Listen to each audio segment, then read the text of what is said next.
Hello everyone, welcome to a new process video. I am nearing the end of my Munich album, so I'm working today on 6x8 pocket page layouts, and these are photos from a dinner we had. It was our last dinner in Munich at a place called Bella Italia. I have some things picked out, but not everything. This is not the card I'm using. That just happens to be what's on the back there. So I'm not using that. But the color isn't too far off actually, but it doesn't really go. So I need a card there. I need something for the background of this photo as well. And here I think I want something that's this kind of cream or light yellow tint because of the noodles. And then a little bit of the wine there. I thought that would be nice. And then on this side, I kind of have everything picked out. I had this card already and I knew I wanted to use it. I knew the colors were probably going to be appropriate to the photos, so I wanted to use that, and I can just check off dinner and then write my notes, which will be fun.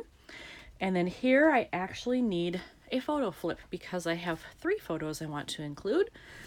My friend's lovely dessert that she had, and then even though this one is it's kind of at an odd angle, I wanted it because you can see the name of the restaurant and there's dead space here. I can do something with that. I'm not sure exactly what that is, but I want to do something there. So it gives me an opportunity to include something.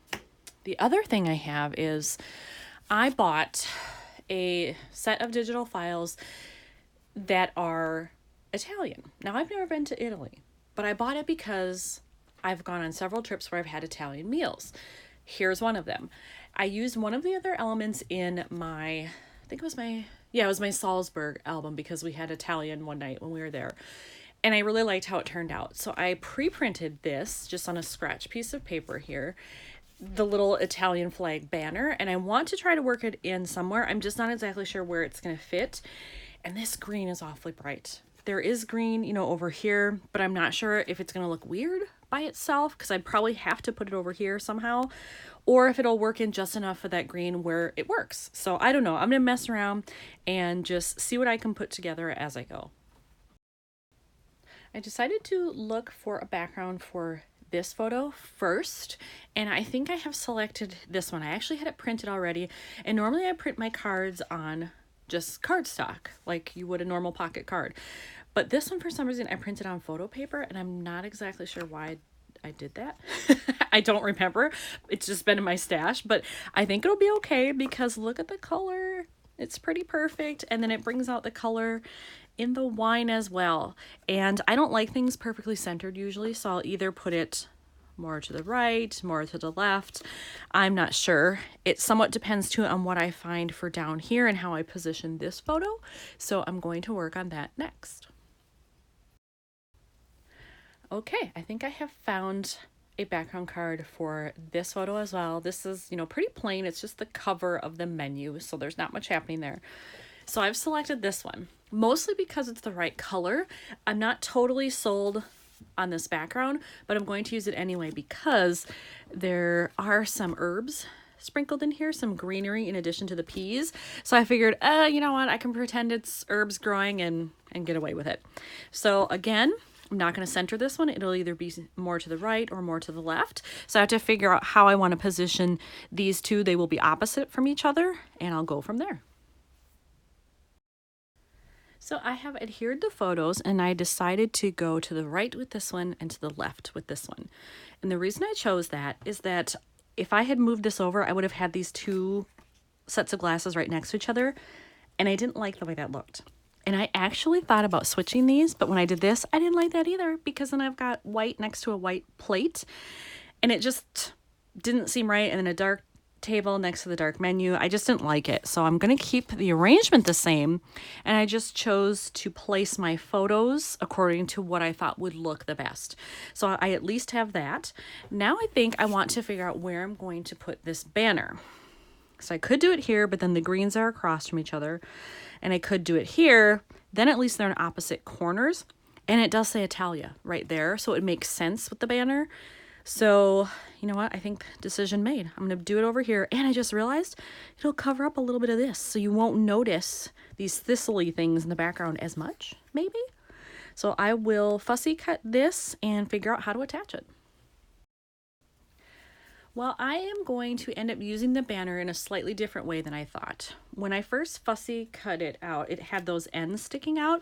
And when I was trying to place it around here, it looked weird. It felt like it was just kind of floating in midair with these like tongs or whatever you want to call it, the ends sticking out, a bar, and it looked weird to me. So I decided to cut those off, make it even at the top, and then I will just maybe overlap it here or just do it here as an actual banner so it looks like it's hanging from the top of the card.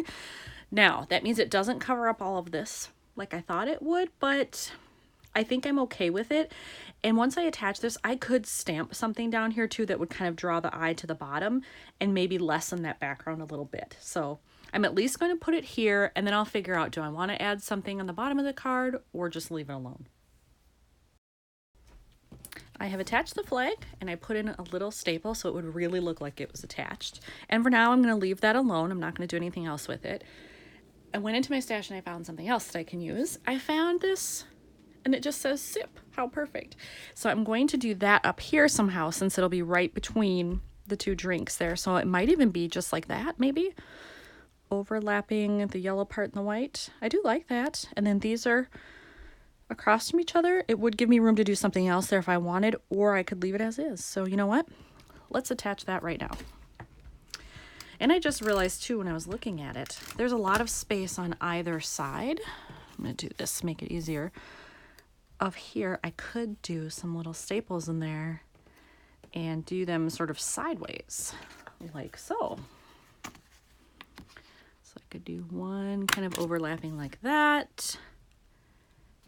And one like that. Yes. All right. I like that because then it kind of matches the little staple that's there, gives it a little bit more visual interest. All right. So still not sure about stamping. Actually, I'm going to move this aside and not worry about the left-hand side for a little bit. I'm going to focus on getting the photo flip done for the right side. All right, here's my photo flip. I tend to use the ones from Simple Stories because a lot of my page protectors are from them, so they work. But they pretty much work with any 6x8 standard page protector. They will be the right size, so you can use them no matter the brand. And let's see here. It's actually going to go this way, so it flips up. So this will be on top. This will be like, where's my opening? There we go. So I want it to go the right direction when I flip up. And I don't think I'm going to do anything with that one because I want to fill this space. So actually, will I do anything with this? I could stamp something right here. If I leave this blank, let's think about it. If I leave that blank, then I could stamp here. If I stamp both, that's a little too much. It might look good on this white, this bright white plate. I'm going to think about that as an option. I'm not going to do it right now, but I'm going to think about it. But it's going to go in here on top, and then I need to find something to fill this space. I grabbed out my bag of stuff that's all food related, and I went through there to look at what I had, and I actually found this. This is from an Allie Edwards travel release. It's chipboard.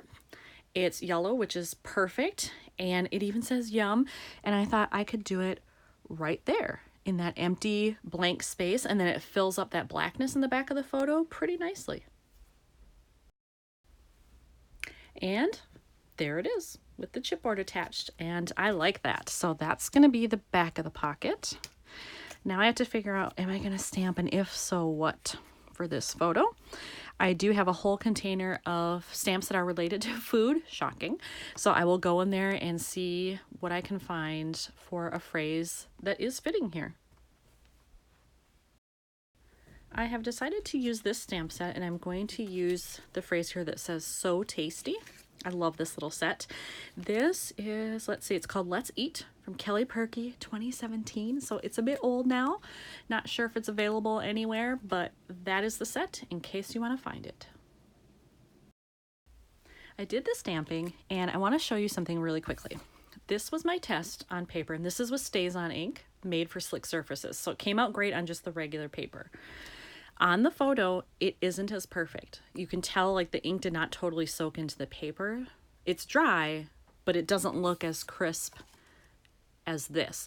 And I think I said this in another video. I've actually discovered that it depends more on the paper. It's not necessarily the ink all the time. So this one I had done at Snapfish. I can tell because I've got this on the back here, and it says they use Fujifilm Crystal Archive, which I'm sure is fine. But I have noticed that when I print at home, I have a Canon printer, and I use the Canon Glossy 2 paper. I never have problems with stamping on that. It seems to hold the ink much, much better. So if I find over time that this irritates me, I can reprint at home and restamp and it'll be perfect. For now, it doesn't bother me enough where I'm going to redo it. But that's just a tip for you that depending on the processing you use, you may have to kind of do some trial and error with stamping on a glossy surface to see which paper is going to work the best for you. When I was looking at the rest of what I had over here, I decided I wanted something up here on this white plate as well, opposite of this. So it'll be up here. That's not a whole lot of room to stamp anything. So I actually decided to go back to that bag of stuff I had that's all food related.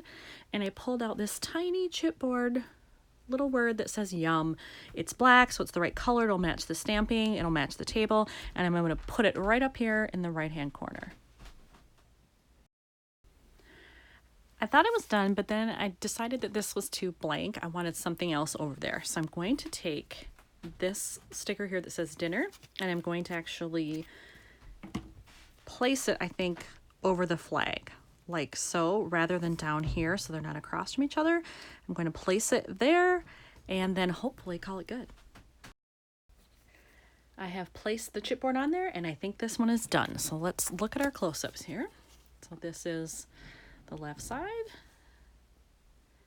I do think that adds a little bit there. And then the right side with the flip. There we go. And I realized I do have two things that say yum and yum, but because they're so different in color and style, I think it'll be okay. So here's another one done for Munich. Thanks for watching.